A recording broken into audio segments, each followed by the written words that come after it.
All right, welcome to part 2 of 3D applications of Pythagorean theorem. We're going to look at pyramids and cones because the Pythagorean theorem can help us find missing dimensions for lots of 3D figures, and two in particular are the pyramid and the cone. So here's the cone right here. This is a cone. You'll notice it has a circular base, slanted sides. It's very circular in its smoothness, no edges. And if you look at the altitude from the center of the base straight up, it meets at a right angle with the base. So we have a right triangle right there. This measurement right here is referred to just as the side. Just the side.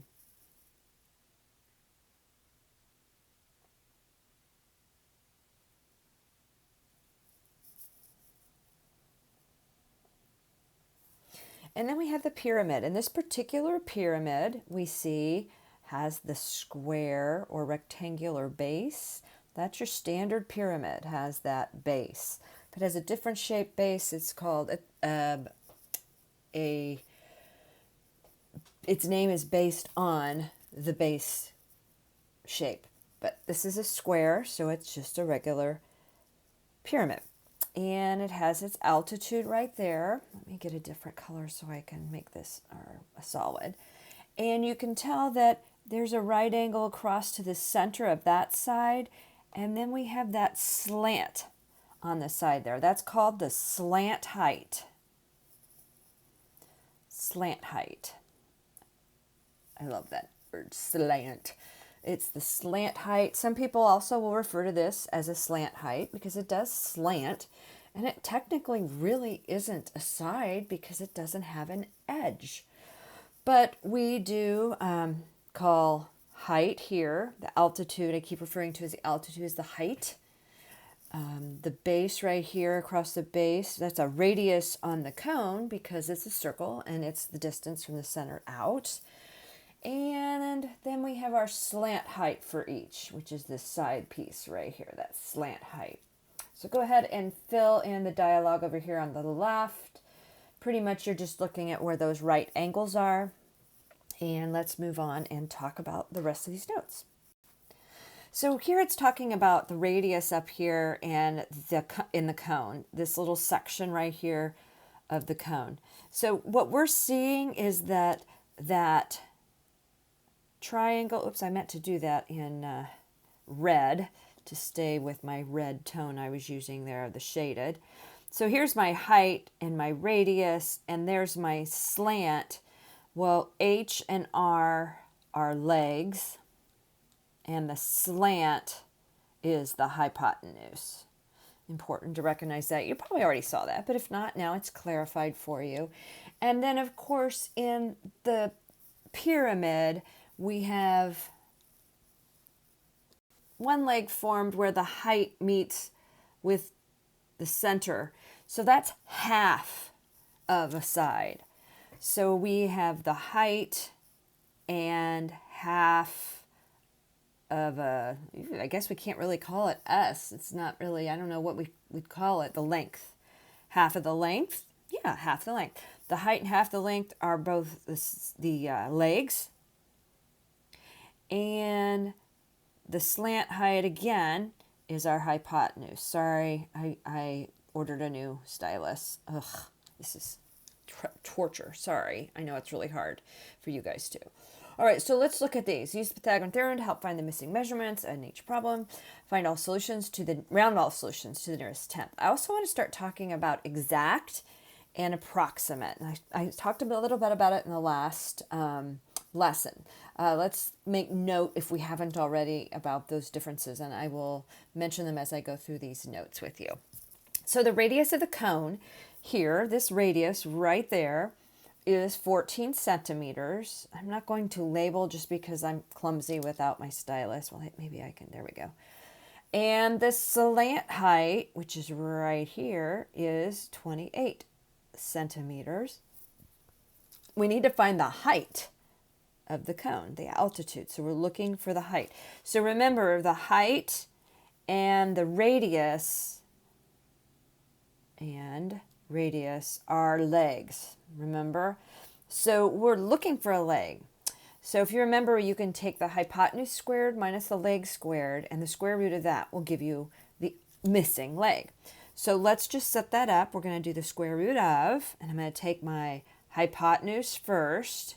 I'm going to use my hypotenuse first because I need to take it squared and then subtract from that the radius squared, which is my other leg. And that's going to give me my missing height. Okay, so let's do that here. So did you in your calculator get 14 radical 3? That's the exact height. Does that help you measure it? No, not really.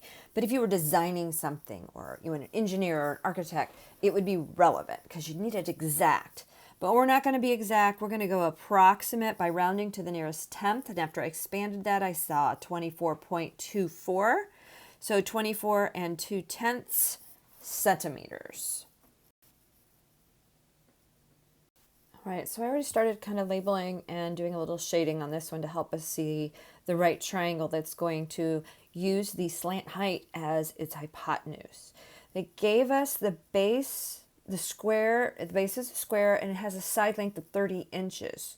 Now, one of my legs is half a base. So this spot right here, this one right here, is half of 30, right? So half of 30 means that we have a 15-inch leg. So we're going to find the square root of, this time we're looking for a hypotenuse, aren't we? Because we're looking for the slant height. So we're going to have the square root of 50 squared plus 15 squared. And it's approximately, it didn't give me a radical number, it gave me 52.2, yada, yada, yada. So it's still, I'm approximating because I am rounding it. 52 and 2/10 inches. Take a moment to take that in before moving on to the next problem. So here we go to the next. Number 6, the diameter of the cone is 40 feet. So that means we have 40 feet all the way across because it said the diameter of the cone. Be very careful. That means I have a leg here that's 20 feet because we're assuming just a traditional cone. It doesn't have a weird dimension of any kind. We're just working with the standards. And then it tells me I have a height of 21 feet. Oh, sorry, the mess. So I'm looking for the hypotenuse over here, the slant. So I need 20 feet, 20 squared plus 21 squared, square root. And it is exactly, we get an exact this time. It's exactly 29 feet. Exactly 29 feet. Nice. All right, one last one here to look at. A window washer's repelling, and ooh, that sounds exciting. Repelling and cleaning the windows of a hotel shaped like a square pyramid. Must be in Vegas. The height of the pyramid is 200 feet. So that one right there is 200 feet. If the window washer travels to the top of the pyramid and back down along the straight path X, how many total feet has he traveled? He was going to go up. Let me see here. He's going to travel to the top of the pyramid and back down along the straight path X. So he's going to go up. Nope, the height of the pyramid is 200. If the window washer travels to the top of the pyramid and back down along. So he goes up this way and then he goes back down that same way, it sounds like. How many total feet has he traveled? So we're going to need to use a right triangle right here in order to find that distance that he travels. And then, of course, it's going to be times 2. And we're talking about the slant height. Keep in mind, this is a square. So this side right there is half of 30. So it's 150 feet, that little leg down there. So I'm going to need to take 200 feet squared and 150 feet squared and find what that slant height is. And then, of course, I'm going to need to take it times 2 to know what distance he traveled. So, wow, it's a lot. So it's 250 feet. So this equals 250 feet. That's the slant height. But remember, he went up and back down. So he went up the slant height, back down. In other words, he traveled a total of 500 feet. Well, it was kind of fun. All right. So hopefully you're feeling good about it. We're going to go ahead and work on some practice problems for this and work on that 3D applications of Pythagorean theorems practice. And we'll go over it Monday together in class. And then we'll start going back and reviewing some of the concepts that you've learned this past week in my absence. So I look forward to seeing you Monday.